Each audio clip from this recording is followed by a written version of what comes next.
সূরা রহমানের মধ্যে আল্লাহ তাআলা বলেন কুল্লা ইয়াউমিন হুয়া ফি শান।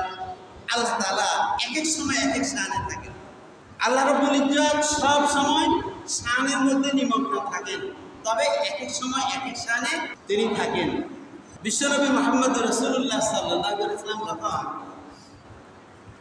আল্লাহ তাআলার রহমতের দিকে তাকাতেন, তখন তিনি ভাবতেন পৃথিবীর কোনো মানুষ জাহান্নামে যাবে না, সবাই জান্নাতে যাবে।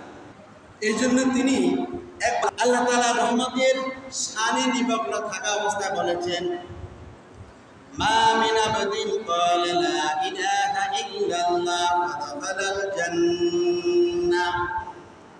যে ব্যক্তি লা ইলাহা ইল্লাল্লাহ বলবে সে ব্যক্তি জান্নাতে যাবে।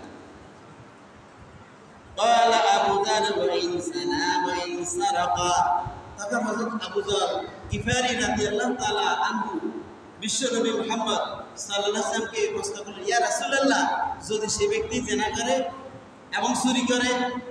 ক্বালা ওয়া ইন সানা ওয়া ইন সারাকা। তখন বিশ্বনবী সাল্লাল্লাহু আলাইহি ওয়াসাল্লাম বললেন, সে ব্যক্তি জিনা করলো, চুরি করলো, জান্নাতে যাবে।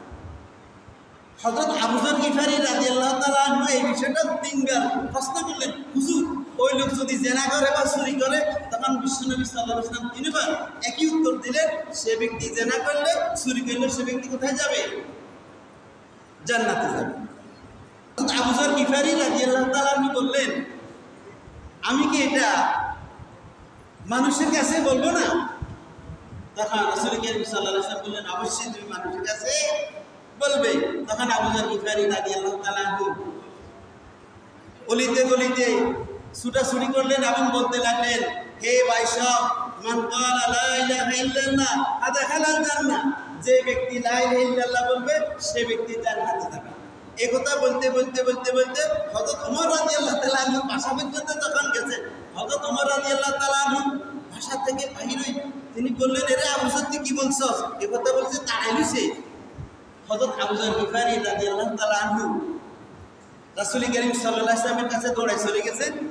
হযরত ওমর রাদিয়াল্লাহু তাআলা আনহু সেখানে চলে গিয়েছেন। হযরত ওমর রাদিয়াল্লাহু তাআলা আনহু বিশ্বনবী মুহাম্মদ সাল্লাল্লাহু আলাইহি ওয়াসাল্লামকে জিজ্ঞেস করলেন, ইয়া রাসূলুল্লাহ, আপনি কি আবু যারকে এই কথা বলেছেন? তখন বিশ্বনবী সাল্লাল্লাহু আলাইহি ওয়াসাল্লাম বললেন, হ্যাঁ, আমি সেই কথা বলেছি। ওমর রাদিয়াল্লাহু তাআলা আনহু বললেন, হুজুর, তাহলে তো মানুষ আমল ছেড়ে দিবে। মানুষ কি ছেড়ে দিবে? পুণ্যের কাজ ছেড়ে দিবে, আমল ছেড়ে দিবে, নেকির কাজ ছেড়ে দিবে। তাহলে দেখেন রাসূল কারীম সাল্লাল্লাহু আলাইহি ওয়াসাল্লাম যখন আল্লাহ তাআলার রহমতের শানে ছিলেন, তখন বলেছেন কি, যে ব্যক্তি বলবে লা ইলাহা ইল্লাল্লাহ সে ব্যক্তি জান্নাতে যাবে। তাহলে সে যে চুরি করেছে, সে যে জিনা করেছে, এটার জন্য কি শাস্তি হবে না? অবশ্যই শাস্তি হবে, অবশ্যই শাস্তি হবে। শাস্তি হওয়ার পরেই তারপর তাকে জান্নাতে যেতে হবে। আল্লাহ তাআলার যে ক্রোধ জব্বার, এই জব্বারিয়তের দিকে যখন তিনি তাকাইতেন বা যখন সেই ক্রোধের শানে থাকতেন, তখন তার মনের মধ্যে ভয় হইত যে মানুষ যদি সামান্যতম কোনো রকমের পাপ করে, অন্যায় করে, ভুল করে, তাহলে সে জান্নাতে যাওয়ার কোনো সুযোগ নেই। এই জন্য রাসূল কারীম সাল্লাল্লাহু আলাইহি ওয়াসাল্লাম একবার সেই আল্লাহ তাআলার ক্রোধের শানে থাকা অবস্থায় বলেছেন, লা ইয়াদখুলুল জান্নাতা মান কানা ফি কলবিহি মিসকালু যাররাতিন মিন কিবরিন। যে ব্যক্তির অন্তরের মধ্যে যারা পরিমাণ বা সরিষা পরিমাণ, আমরা সরিষা বললেও কি আর কম না ছোট, যে ব্যক্তির অন্তরের মধ্যে যারা পরিমাণ কিবির থাকবে সে ব্যক্তি জান্নাতে যাবে না, জান্নাতের ঘ্রাণও পাবে। সামান্য একটা ভুল, এটা যদি আল্লাহ তাআলার কাছে ক্ষমা চায় বান্দা, আল্লাহ ক্ষমা করে দিবেন না? আল্লাহ তো গফুরুর রহিম। উদউনি আস্তাজিব লাকুম, তোমরা ডাকো, আমি তোমাদের ডাকে সাড়া দেব। আল্লাহ বলছে ডাকা, ডাকলে আমি সাড়া দেব। ইন্নাহু কানা তাওয়াবা, ক্ষমাকারী যারা, তাদেরকে ক্ষমা করে দিতে তিনি পছন্দ করেন, ভালোবাসেন। তাহলে দেখেন, অথচ রাসূল সাল্লাল্লাহু আলাইহি ওয়াসাল্লাম বলেছেন, যে ব্যক্তির মধ্যে যারা পরিমাণ কিবির থাকবে সে ব্যক্তি জান্নাতের ঘ্রাণ পাবে। তাহলে রাসূল কারীম সাল্লাল্লাহু আলাইহি ওয়াসাল্লাম এগুলো কেন বলছেন?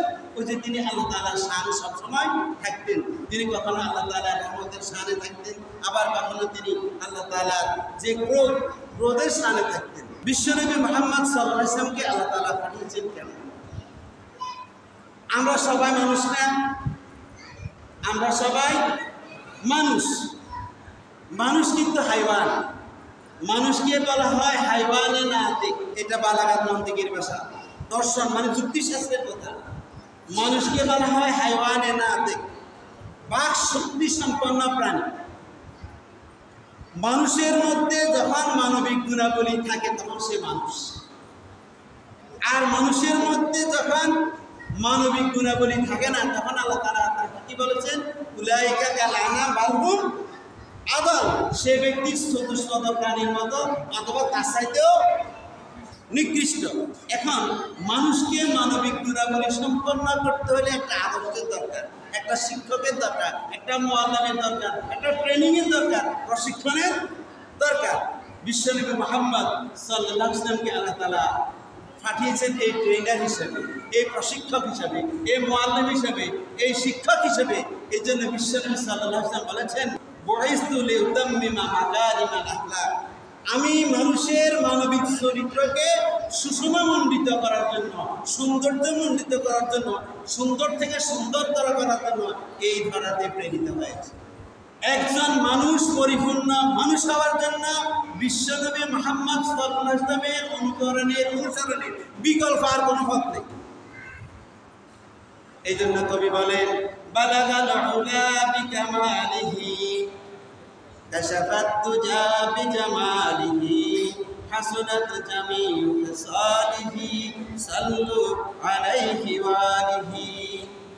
বালাগাল উলা বিকামালিহি, তার সমস্ত গুণাবলী চরম উৎকর্ষতা লাভ করছে। কার? বিশ্বনবী। বিশ্বনবীর সমস্ত গুণাবলী চরম উৎকর্ষতা লাভ করেছে। তার সৌন্দর্যে দুর্বিধ হয়েছে যাবতীয় অন্ধকার। সুন্দর থেকে সুন্দর করা হয়েছে তার চরিত্র। সুতরাং তার উপরে এবং তার পরিবার পরিজনের উপর দুরূদ পড়ো। কথা কি বুঝতে পেরেছেন?